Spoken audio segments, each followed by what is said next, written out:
ಚಿಕ್ಕಬಳ್ಳಾಪುರ. ಇಲ್ಲಿ ಪ್ರತಿನಿತ್ಯ ಸಾವಿರಾರು ರೈತರು ತಾವು ಬೆಳೆದಂತಹ ಬೆಳೆಗಳನ್ನು ತಗೊಂಬಂದು ಇಲ್ಲಿ ಮಾರಾಟವನ್ನು ಮಾಡ್ತಾ ಇರ್ತಕ್ಕಂಥದ್ದು ಈ ಒಂದು ಮಾರ್ಕೆಟ್ನಲ್ಲಿ.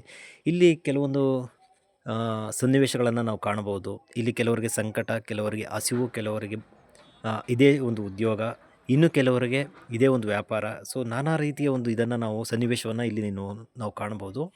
ಇಷ್ಟೊಂದು ಸಮ್ಮರ್ ಸೀಸನಲ್ಲೂ ಸಹ ರೈತರು ಎಷ್ಟೋ ಕಷ್ಟಪಟ್ಕೊಂಡು ಸರಿಯಾಗಿ ಸಮರ್ಪಕವಾದಂಥ ಒಂದು ವಿದ್ಯುತ್ ವ್ಯವಸ್ಥೆ ಇಲ್ಲದೂ ಸಹ ನಾವು ಇಲ್ಲಿನ ರೈತರು ಕೃಷಿಯನ್ನು ಮಾಡ್ತಾಯಿದ್ದಾರೆ. ಆದರೆ ಒಂದು ಕಡೆ ಬೇಜಾರು ಏನಂದರೆ ಸರಿಯಾದಂತಹ ಬೆಲೆ ತಾವು ಬೆಳೆದಂತಹ ಬೆಳೆಗಳಿಗೆ ಸಿಗ್ತಾ ಇಲ್ಲ. ಇದು ಒಂದು ಕಡೆ ಬೇಜಾರು. ಮತ್ತೊಂದು ಕಡೆ ಎಲ್ಲೋ ಒಂದು ಕಡೆ ವ್ಯಾಪಾರಸ್ಥರಿಗೆ ಒಂದು ಕಡೆ ಖುಷಿನೇ ಇರ್ಬೋದು. ಆದರೆ ರೈತರ ಮುಖದಲ್ಲಿ ಖುಷಿ ಅನ್ನೋದಿಲ್ಲ. ಯಾಕಂದರೆ ಒಂದು ಸಲ ಬೆಳೆ ಕೈ ಕೊಟ್ಟರೆ ಅಥವಾ ಒಂದು ಸಲ ಬೆಳೆ ಒಂದು ಏನು ಲಾಸ್ ಆದರೆ ಮತ್ತೆರಡು ಬೆಳೆಗಳು ತುಂಬಾ ಎಫೆಕ್ಟ್ ಆಗುತ್ತೆ. ಸೊ ಯಾಕಂದರೆ ಅದನ್ನು ನಂಬ್ಕೊಂಡು ಜೀವನ ಮಾಡ್ತಾ ಇರ್ತಕ್ಕಂಥ ರೈತನಿಗೆ ಗಾಯದ ಮೇಲೆ ಬರೆ ಎಳೆದಂತಾಗುತ್ತೆ.